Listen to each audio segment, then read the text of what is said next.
Bad weather continues to plague survivors and rescuers in parts of the country affected by last Wednesday's earthquake. China News takes you to Jiegu Township, epicenter of the 7.1 magnitude quake, for the latest.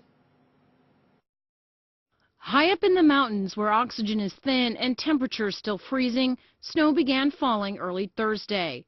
Around 3 centimeters had accumulated by 8 a.m. Yusu's Meteorological Bureau says more is on the way Friday and Saturday.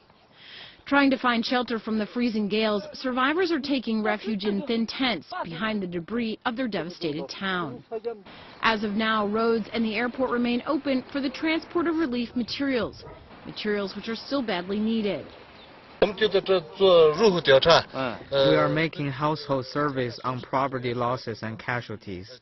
The distribution of relief resources is going on, but there is still some people who don't have a tent. We will try our best to register all of these by the end of today. According to the Ministry of Civil Affairs, current distribution is going smoothly. However, Thursday, a spokesman did admit there were problems immediately after the quake, due to a short supply of materials and poor road access to the region. I will sew them together after I collect all this abandoned nylon.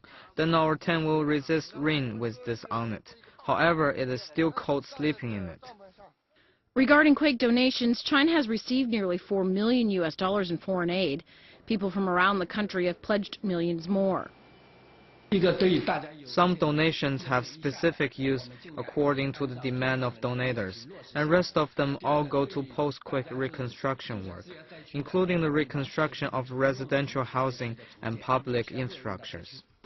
The ministry is working on plans for permanent resettlement of the quake survivors in Qinghai, but first the government has to finish its disaster evaluation being done with sensing satellites. The report is expected by the end of April. In the meantime, Peng says, quote, "The government strives to build as many permanent houses as possible before winter comes." To tide survivors over, each person is being given a daily allowance of $1.50 and 500 grams of grain.